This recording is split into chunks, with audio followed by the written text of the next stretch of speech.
Hello, welcome to easyodds.com with me and the little boy from Bethlehem, Jake Johns. I am Jesus. Glittery, glittery Jesus. So we're here to talk about the Caspian Caviar Gold Cup at Cheltenham this weekend. It's a Grade 3 handicap, and of course at the same track where Jake Johns managed to find the Cheltenham Gold Cup winner just about this year. Yeah. So without any further ado, let's listen to the thoughts and opinions of Jake on this big race. I've probably put this on too soon, I think, haven't I? Because now I'm going to have to wear it every week until Christmas. Yep. Should have waited till a little bit closer to Christmas, but well, it's on now. I can't take it off. You've already had your first Christmas chocolate, so... Yeah, I have actually. It's pretty itchy, but I'll stick with it for now. How funny, the great name. The Caspian Caviar Gold Cup. It's so middle class. It's the poshest race in the history of national hunt racing. The Caspian Caviar Gold Cup. Anyway, loads of the horses that were in the Bet Victor Gold Cup a couple of weeks ago, also at Cheltenham, come back here. Actually, the first 5 home in that racing again here. Most likely, the declarations aren't out yet, so can't be sure who's going to run, etc. Village Vic, I tipped in the Bet Victor Gold Cup. 20-1, agonisingly close to a win. Really, really horrible. Fantastic run. Really, really well ridden. Perfect fractions. Frant ran the whole way. Jumped unbelievably well. Just got collared on the line by really well handicapped Takin de Suil. But if Village Vic gets into that kind of rhythm again, he's likely to be there competing at the finish. But he's been put up £3 for that run, which isn't that much. I mean, like I said, he's probably going to be there again if he puts in the same performance. But one who's a little bit better off on those terms is Asso for Venetia Williams. Travelling like the best horse in the race, 2 out. Looked like he was going to win. Faded because he made 2 really, really bad mistakes at the second last and the last. Second last especially. Really knocked him in his tracks. But yeah. I really wanted to tip him. I mean, he was kind of... There was 3 that I couldn't decide between. And we'll go into this later, but... Basically, I don't think it's going to rain enough for Asso. I think he definitely needs good to soft or softer. The forecast is pretty dry, basically, until then. There's a little bit of rain, kind of Friday, maybe a tiny bit on Friday night, and some floating around Saturday morning. Okay. If we do get rain on Friday and Saturday, then maybe I'll back him anyway, because he's got an absolutely fantastic chance off that mark if he jumps better, which hopefully he will. But the 2 that I'm going for. Go into this a bit later. One of them might not run, but the ones that I like, if all these get declared tomorrow, then these are the 2 that I'll be backing. The 2 I fancy are pretty big prices actually. For both of them, I want the rain to stay away. Basically, stay away. A bit of drizzle's fine, but don't want it to be hammering down for either of these. But a little bit might not hinder their chances too badly. But the first one I like is Module for Tom George, who's obviously having a fantastic season.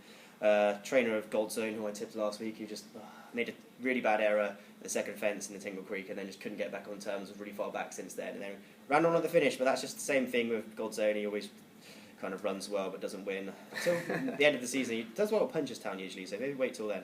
But anyway, yeah, Module's a 9-year-old.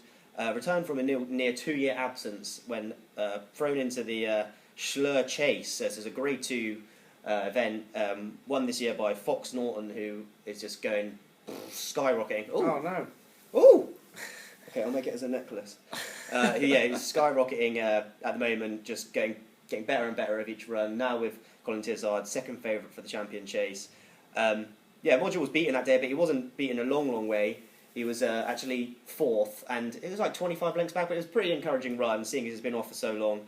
He's almost definitely going to come on for that run, and I actually think the extra distance will suit, and I think the better ground will suit as well. He has won on heavy before, but he actually beat dodging bullets on heavy, which is good form, obviously. But I actually think he'll do better on good ground, and I actually think like I said, this distance might eke out a little bit more improvement. Occasionally, when I've seen him run over 16, it looks like he's going to go better even further, and when I've seen him run over 20 as well, it looked like that's his trip, or he stays the trip at least.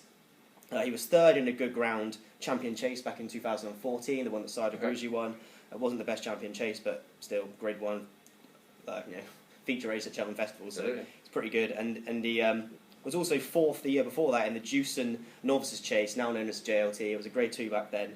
He was staying on 4th that day. That's obviously 2 miles 4 as well. So it shows that you should get the trip. The last time we saw him in a handicap, he was 7th in the Grade 2 Old Roan Chase at Aintree. That was off £15 higher than his current mark.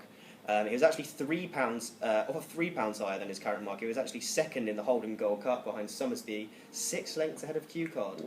Now Q-Card wasn't obviously the animal he is now. He's had the Tizard Yard had a really bad year that year, and obviously he's had an operation. So, but still, he was still good. He was still Grade 1 class pretty much.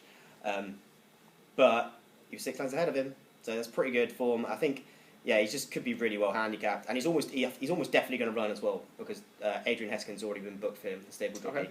So I don't know if I already said that. I don't think I might have done, but anyway, Module, yeah, 16-1 each way. The next one I like, okay, this one was available. I wrote it, and then I looked on the exchange, and I saw it was available at 80s. So that seems like someone might know that he's not running. So I would wait until tomorrow, until it's declared. It's not going to go down that dramatically. If it is declared, I could see it getting backed really heavily, towards the time. But if you get in there quickly tomorrow morning or whatever it is, 10 a.m, 11 a.m, you're not going to be that much out of pocket. Full shift for Nicky Henderson. Colours JP McManus. JP McManus usually likes to throw 2 into these kinds of races, and he's got 1 in there already with Bouveb, and could be the second one, so I don't see why he couldn't run. I think he's 20-1, 20's now on Betfair, 23 or something, so he has gone down, but 80, that's pretty crazy. But anyway, yeah, his standout piece of form when he was really heavily backed in the Brown Advisory play at the festival last year. The form of that race has been boosted massively, with Empire of Dirt coming out and bolting up next time. A couple of others running really well since. It was a pretty strong renewal, I think. And this 7-year-old was travelling really, really well 3 out. Faded slightly, but stuck to the task really well to finish 4th of 17, which is a fantastic position. I think that's probably a stronger race than this as well, and he's going to get his good ground. Since then, he disappointed slightly in softer conditions, and then he was really bad first time out, where he was pulled up at, I think it was at Cheltenham on his first time this season. But he was way, way better last time. 6th of 16 at Newbury, made a couple of mistakes. Hopefully he'll be set right for this run now. Basically, from all these bad runs and kind of a little bit of, maybe he'll do all right after that run last time at Newbury. He's now £5 lower than when he was 4th in the plate at the festival last season. On that form, even on the same mark, he should be going close here. But he's actually £5 lower, so he'll have a squeak if he's entered. He's not definitely going to be entered, so I wouldn't back him until he's declared tomorrow. If he's not declared, I would go for Asso instead. Okay. So I think you can get Asso at 8-1 at the moment. Do them each way, because there'll be some crazy, Sky Bet will be doing like 26 places or something. But if both of these are declared, go for Module each way at 16-1 and Full Shift each way at 20-1. But if Full Shift isn't declared, which is very, very possible, go for Asso at 8-1 each way.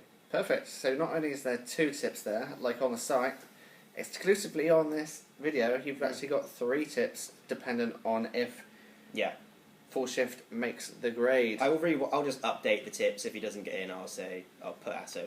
I'm just basically saying Asso will be my tip if he's not going to.